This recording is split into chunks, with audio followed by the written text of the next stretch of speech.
Hi, Mrs. Tobin. How are you today? Good, thank you. How about you all? Yes.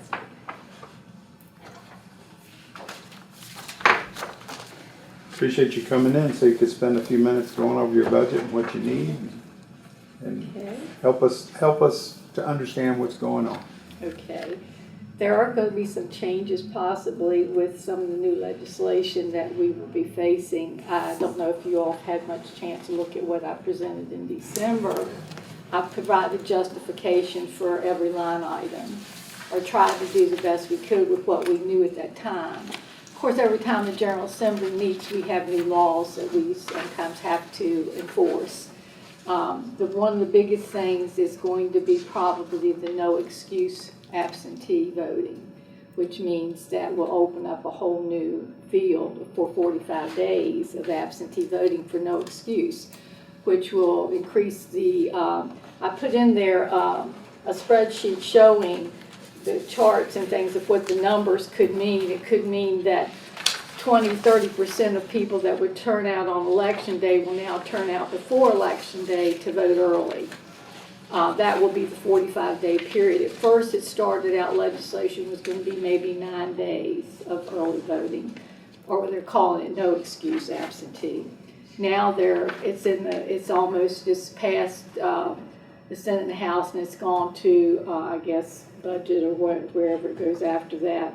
And then they're probably going to, it looks like it's going to pass unless the governor, votes against it or vetoes it, yes. But that would mean possibly as much as 40% of the people that vote on election day would vote those 45 days, which would make it easier on the staff, the officers of election. But there's no way our office could handle that without setting up an actual precinct. And the precinct would be in our building. Otherwise, excuse me, we would have to make sure all the security for elections would be wherever we put. If we put a satellite precinct someplace, say here instead of at our office, that would mean everything here would have to be as secure as it would be in our office. I'm trying to keep everything under our roof so that we don't have to go to those extremes. The other thing that has changed since I presented the budget is the security that the Department of Elections is passing on from the General Assembly. They have come up with minimum standards for security, but that may sound like a small effort, but it's a huge process that they presented us the first part of December.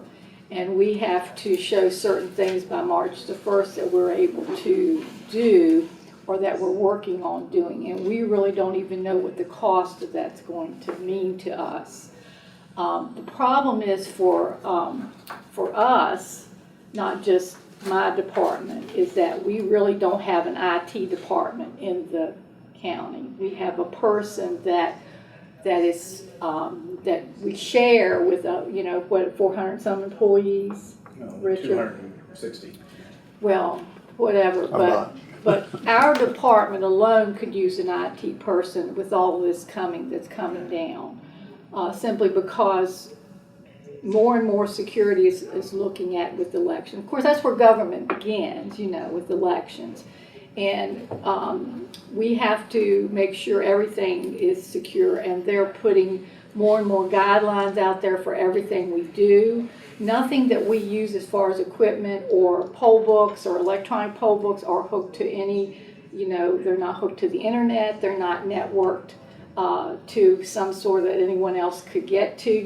They might be chained together, like hardline networked between the machines, but nothing is hooked to the internet or something that someone could come in and break into or hack or whatever you want to call it. But that's the other thing we're facing right now as far as the security of our systems. The other thing, they're making all the vendors that provide voting equipment that we now use, that's been certified federally and statewide, they're making them go through another process of security and certification, which means that the cost of that to them will be passed on to the localities. And this, of course, comes down from, all of the problems that we have with security, with web and, national security and all of that.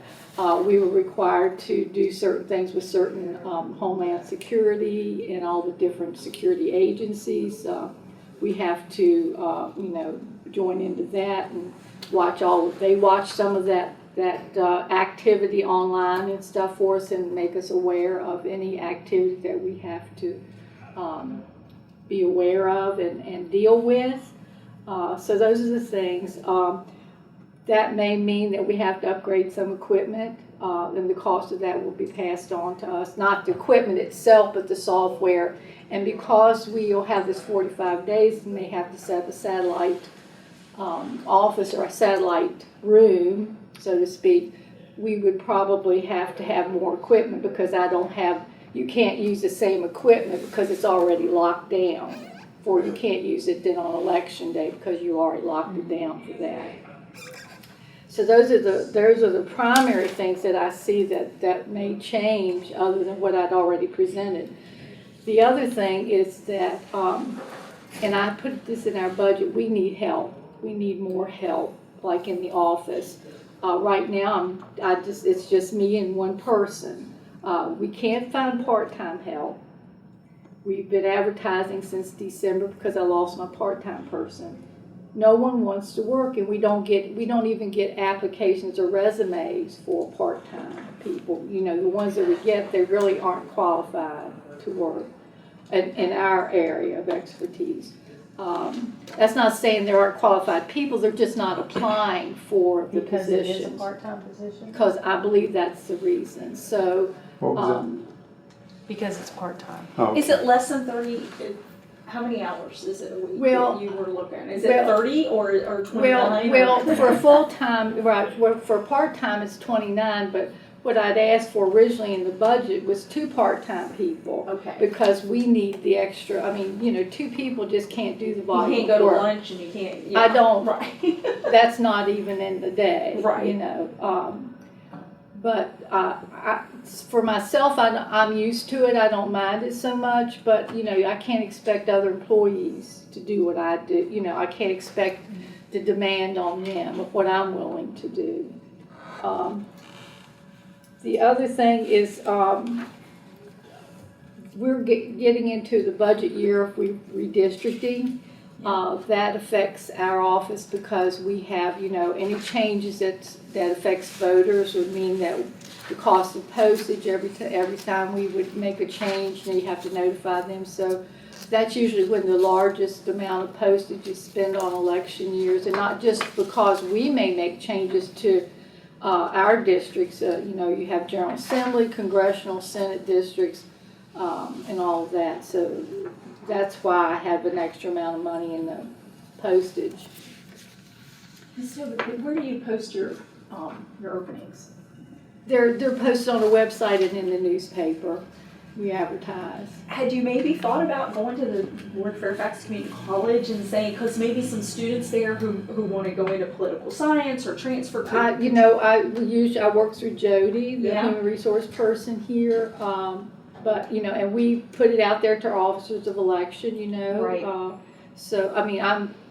I didn't know what your efforts were. Well, I don't know, we put it on the website and we advertise in the paper, and I don't know if Jody does We'll other do Facebook things. sometimes and some other. Yeah. Indeed is a great, I'm going to talk to Jody, but Indeed is probably where you guys need to be, so I will, that's where the young people. Well, we try that with officers of election. That's the other thing we're having issues with, is getting officers of election. It's a long day. Right. And now the General Assembly's talking about making it a longer day, maybe Right. another hour, like, to 8 o'clock instead of 7, which means a 17-hour day. And that means, probably a 20-hour day for officers. Just because we close, we open at 6 and close at 7, You're the still there. officers are there until probably 9 o'clock because they've got to reconcile all the vote counts. They've got to, put it on paper. And then they've got to call it in, they got to close up all the equipment. So there's 2.5 hours work after the polls close, easy. So it's hard to get people. We do have some dedicated dedicated officers. You do. But people tend to age out. You know, the most dedicated people are our senior population.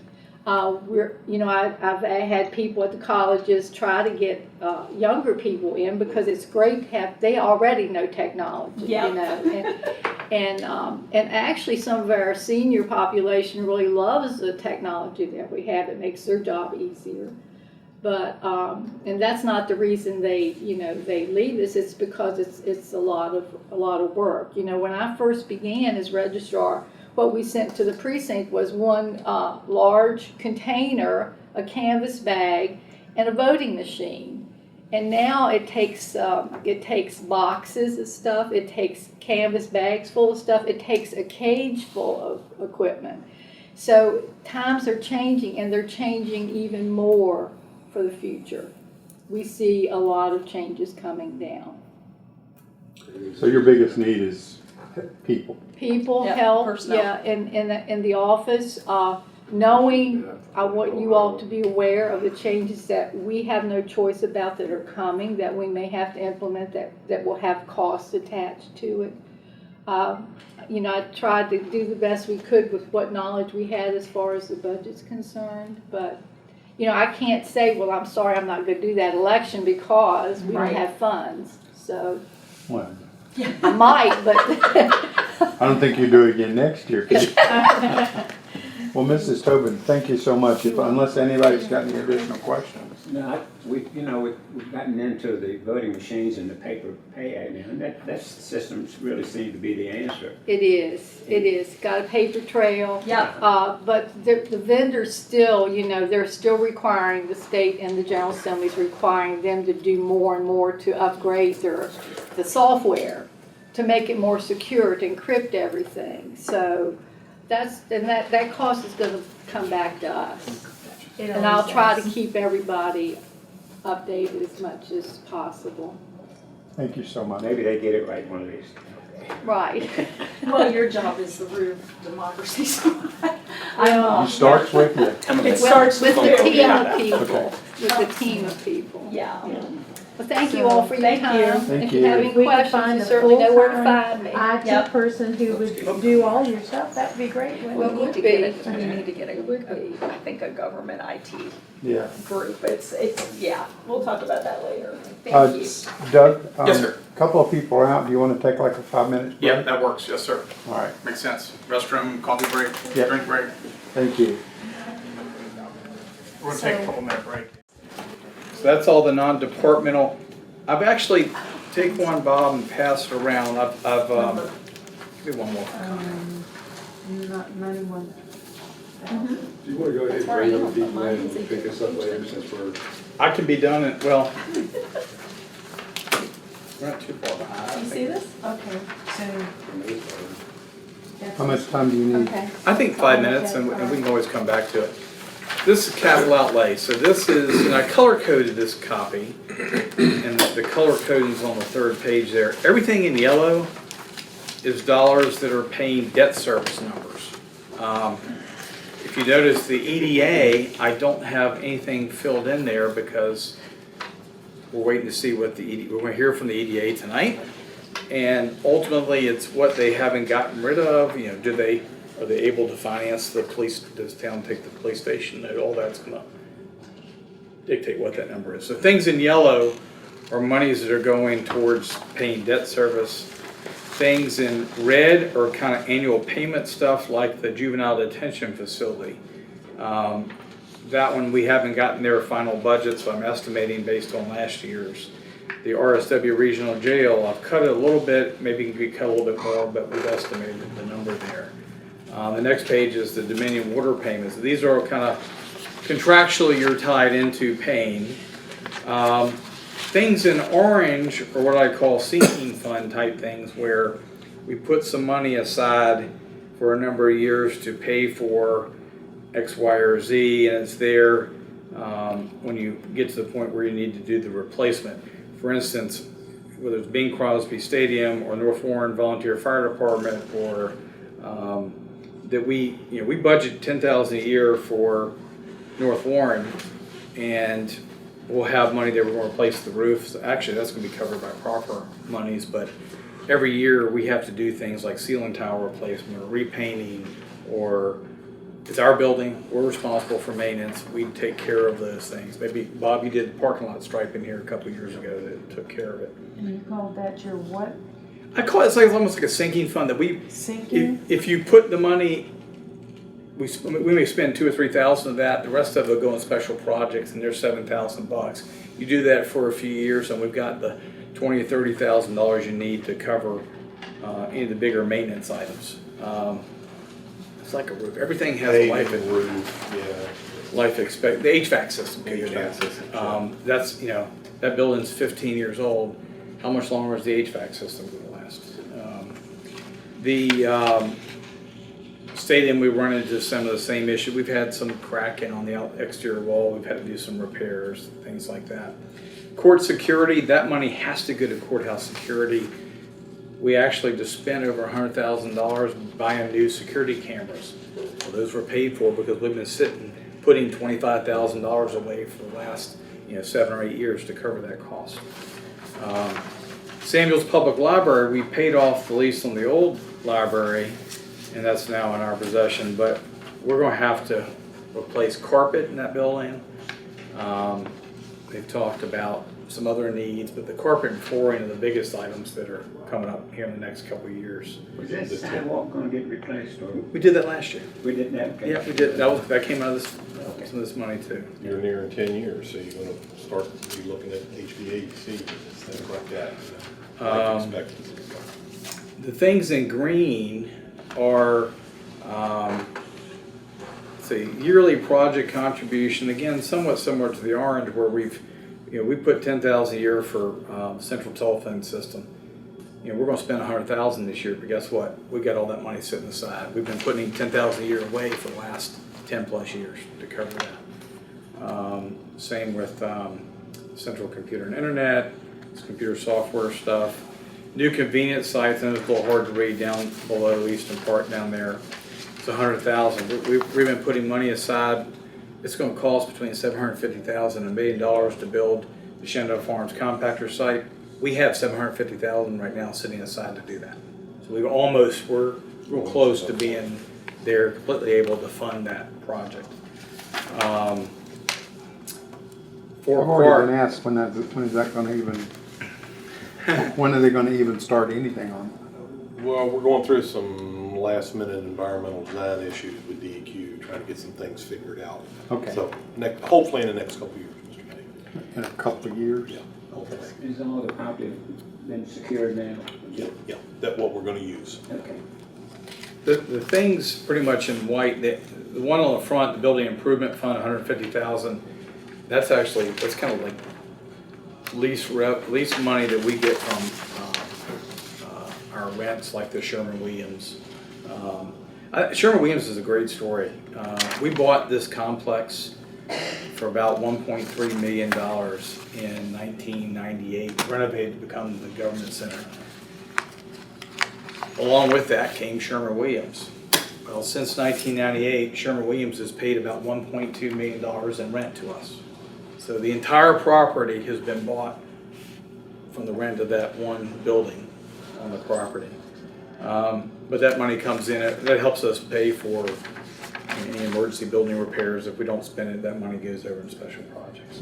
A lot of the other stuff in white, it's like the senior center at the bottom. At some point, we want to work with SAAA to renovate the old cafeteria, the Health and Human Services, for a new senior center.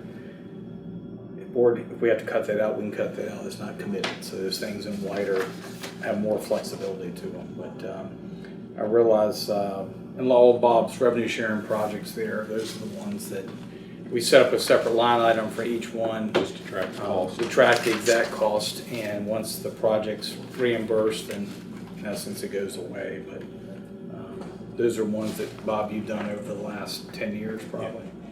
Yeah. I'm sure you may have some more questions on these as we move forward, but at least I figured I'd color code it, and that helps give you a little understanding of which one's which, what those are tied to. That's a little dark. Look good on the screen, it's not look good on the copy. Any questions? I know you'll have some questions and follow up, and I'm happy to answer those. But Arch, any questions? You look like you got a question. Okay. Okay. So if we can go on, get the, let's see, treasurer. Let's go to treasurer, so that's back to tab 12. Jamie? She Or keep waiting. I've been talking anyway to everybody else. I'm ready. Hi Jamie, how are you? Good, how are you guys? Good. You gonna tell us how you're gonna spend your money?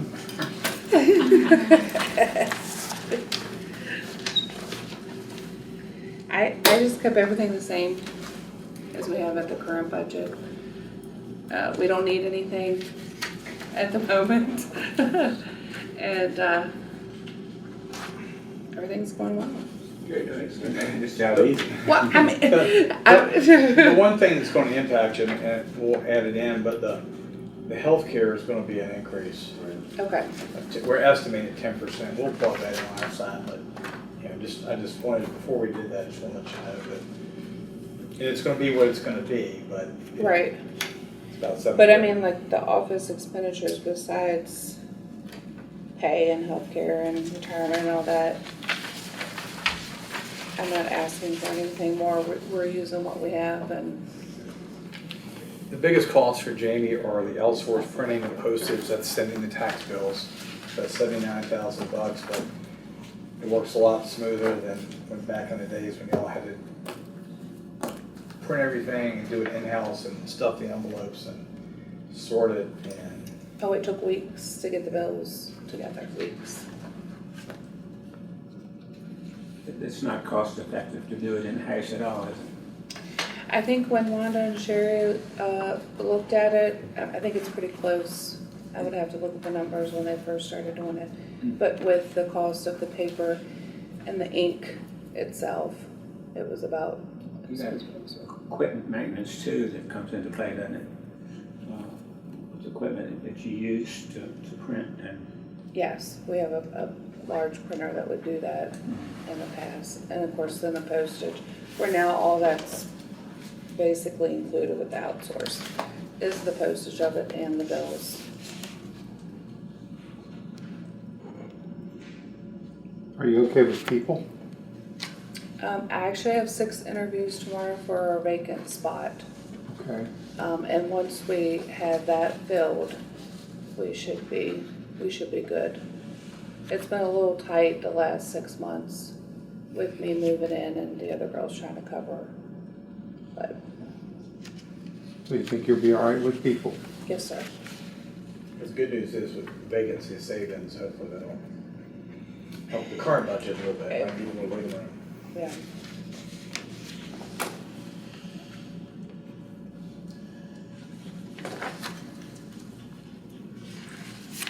I don't see any. I can think of any questions. So of your, Pretty straightforward. of your 7 positions, 3 are comp board funded, yourself and 2 others, and the other 4 are county funded Correct. positions, that's where.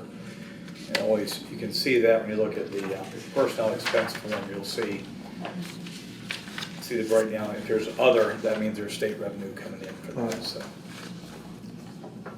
And I am in the process of trying to get more money from the state with us taking over as fiscal agent for the EDA. So it's a possibility we could get more reimbursement.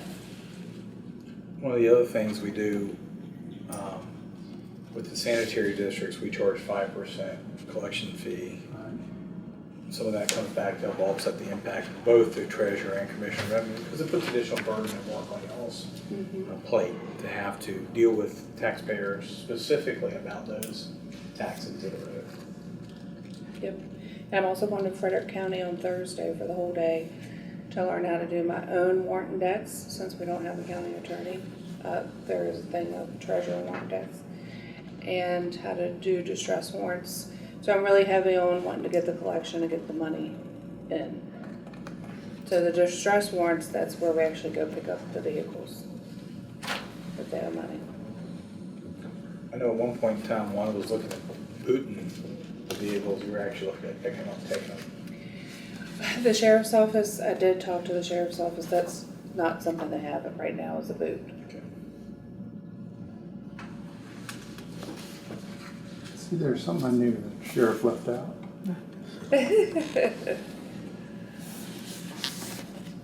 I don't have any questions. Does anybody else? Well, you gave us 5 minutes back. Yes, We'll see you that's what tonight. I You like. coming tonight? Yes, I'm going tonight. Thank you so much. Thank you, guys. Anybody else on here next or? Parks and Rec.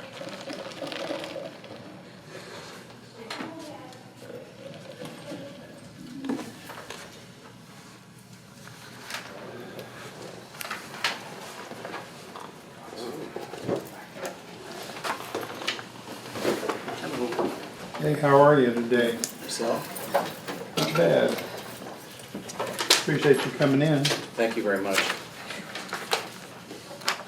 For those who don't know, staff, if you know Robert Richardson, the Assistant Director, she'll be here to talk a little bit about the recreation part of the budget, and Brad Kresge's our newly hired Park Supervisor, and talk about the Parks Maintenance budget.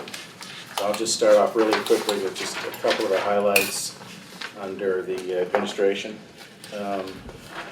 Just a couple items up on top. Our compensation for full-time salaries has gone up a little bit because of the compensation study implementation. 3 admin full-time and 3 recreation full-time. That went up about 14,000. And then part-time increase, we also did a phase 1 comprehensive study. The average cost about $2 per person per hour, and the amount of hours that we actually used, not only during work hours, after hours, the weekends, specifically, again, the program we have, facilities, the community center is open 7 days a week, the Warren County Health and Human Services Complex gym is open 7 days a week. Robin can attest that it's unless it's closed due to inclement weather, we're open all the time. We're very, very fortunate to have that facility. And just one other note, telephone has been tweaked a little bit higher than it has in the past, but we have landlines that we have at our facilities, 6 altogether, which is offices and other facilities. But we also have the internet and security connections at these facilities. We also have 14 maintenance staff have assigned phones through Sprint contract, and then we have 4 stipend salary phones that we use our personal phones to get a stipend with myself and our 3 recreation people. But overall, it's 6.39% increase. Again, the majority of the increase of the administration budget is basically the increases in compensation and part-time compensation. Any questions? I'll say just basically, if you look at the rec program and the maintenance budgets and their decreases, your budget overall. It's pretty much leveled out, yeah. Robin, if you have anything.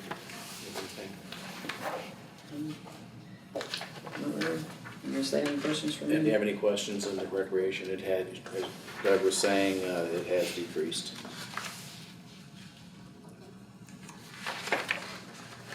I'll say this, so, I'll wait till we get to the maintenance part. So, y'all have to have oversight of the expanded maintenance of the school facilities. Most of it's in Brad's budget, but you're obviously involved. Right. in some of that stuff.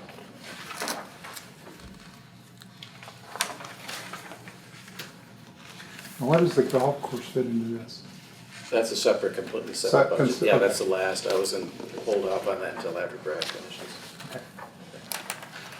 The only real change we have is we added the mulch, So go to the maintenance budget, that was the third one in. and that's for the engineered mulch for the playgrounds at the schools and the parks. And the park development was to add border to the playgrounds, just in the parks, not at schools. Schools already have the border. The border is helpful in that it keeps your mulch from. Keeps the mulch in, the grass out when you're trying to mow it. Makes it look much better. Be reminded that we have basically 20 parks, and in those parks, there are a bunch of facilities maintain up to between 300 and 400 acres, and Doug had mentioned earlier, we have 9 public school grounds that we take care of. We started that back, I think, in June. This will be our first full year, so we're kind of scrambling, but I thought the guys did a great job. A compliment to the parks maintenance staff and what they were able to get done in that short period of time. But we've had a lot of compliments for his staff from school administrators and so on for the work that they've done. I know y'all are working hard.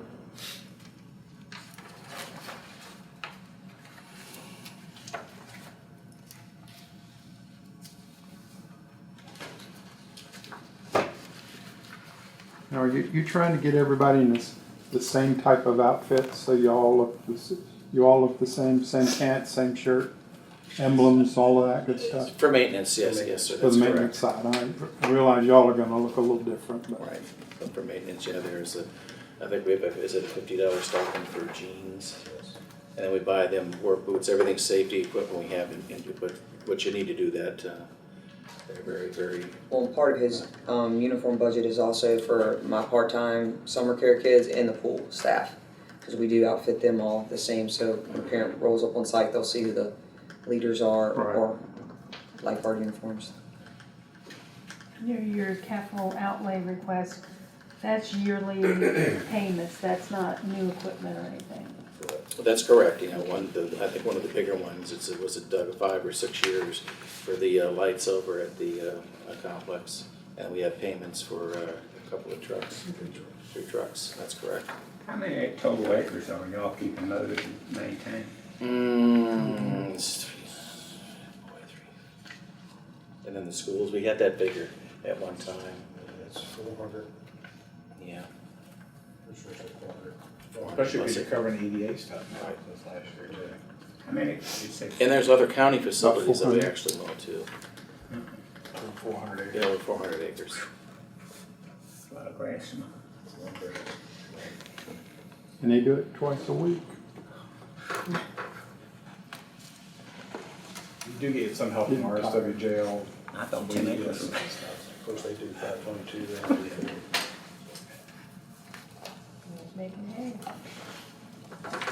The golf course is the next budget in there, and of course, hopefully that'll be a moot point. You know, it depends on what happens with the board and discussion tonight or next week, but we're gonna talk about that for that. Yeah, just the increases, it's really a higher number, it's 31,000, but come July of this year, it would have been 2 years without a golf superintendent, and what we learned with the hiring of Ray Nash, he was a consultant, but he was very, very expensive, but he took basically starting from ground zero all the way back up to the recovery of the actual golf course itself.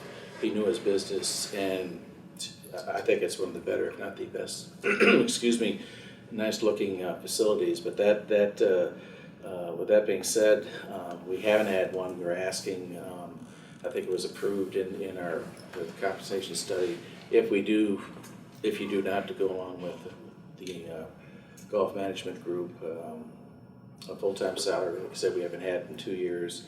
And then our part-time staff, we're open 7 days a week, minus weather like say today, but 3/4 of the year, you're open anywhere from 10 to 12 hours a day, you know, in the clubhouse. And the maintenance work up to 7 days a week as well. So we tied in the hours, looked at the last several years to come up with this. And again, like our part-time staff as well, the cost, the $2 increase, that also raised the fees of $15,000. But and some of the fringe benefits, medical insurance drove that number up pretty high. But the overall actual budget itself, I think it actually is reduced over last year's budget. So should we outsource this? This goes away? We pay flat fee? Yep, Okay. Yep. that's the real advantage of outsourcing. Yeah. It looks like just the one sheet I can find revenue of 152, with expenses of twice that. This is a whole week. Yeah. No, that's why staff is very much in favor of trying to move forward if we have the opportunity to. But on, what is it? Well, that's some conversation for another day, I guess, before tonight though. I just wonder, it's still $100,000. Better than 330. Well, that's true, but it's still, And I think part of that, they're putting money to renovating the clubhouse. They're gonna be hopefully The generating capital some improvements they said they were doing. more meals tax, revenue for us. So I think hopefully, yes, it's $100,000. It does cap it, but hopefully the additional revenue and stuff they're proposing, and hopefully after 3 years, they renegotiate the contract. The goal would be to get that number. I hope they'd pay us $1. okay, Well, well, I was gonna That's the ultimate goal, I think. that is was to- my yeah. question. Is this, if they do well and they wanna continue it, is it always gonna be 100,000 for us? And, Or in that case, No. we could put it back out and say, okay, you're doing well and you don't wanna negotiate something with us, then we could look at other somewhere options. else, okay. Yeah, when they become incredibly profitable, if they do, then they pay the county to own lease the land. Well, That's the but ideal that flip, was- right? Ideal flip. Yeah, Or the board at that time makes a decision, to send out another RFP. or maybe by then we've gotten the title issue resolved and maybe we don't have to do golf on the property, you can do something different. We Oh, talked that's about. still in the court. variable So, in yeah. the picture. Yeah. Okay, Yeah. no, I didn't realize that. We Yeah. have no choice. Well, I Has to knew be a golf course. it does, so. Yeah.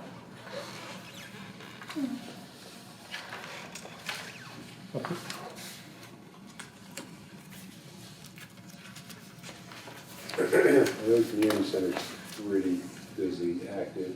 What goes on down in the youth center? That's your office and your staff office. Yeah, but I think we have rentals, usually 1 to 2 months on the weekends. We have a karate group, Robin help me out, a karate group that's down there. We have a bridge group that's down there.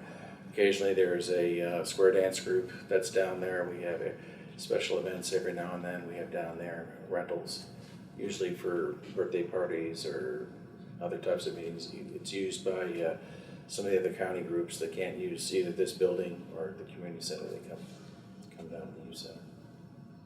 And that's the old youth center that you're Right. talking about. Correct.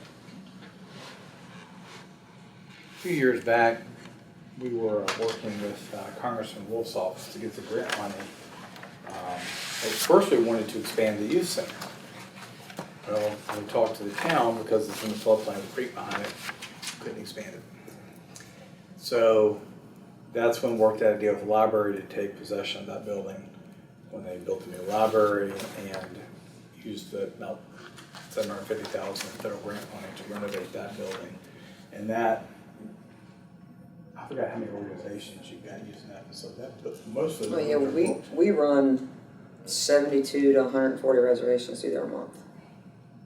Through Of the different community, groups. through the other Community centers. centers, Yeah, that's a very active Yeah. place, yeah. It's also, frankly, nicer. I always I don't think want It's cleaner. And it's allowed us, You've had bridge groups and other ones that use the youth center, but it's a nicer facility. and plus we're open till 9 o'clock at night, so the commuters can come in and register late, and we have a computer lab there for public to use, so yeah, it is a nicer building. Yeah. They're doing a birthday party or something else they want to do, it's a shower. Right? That's a better facility than the youth center. Any other questions? Thank you. Thank you. Appreciate you coming in. Thank you. Now we're jumping to 15. 15 courts.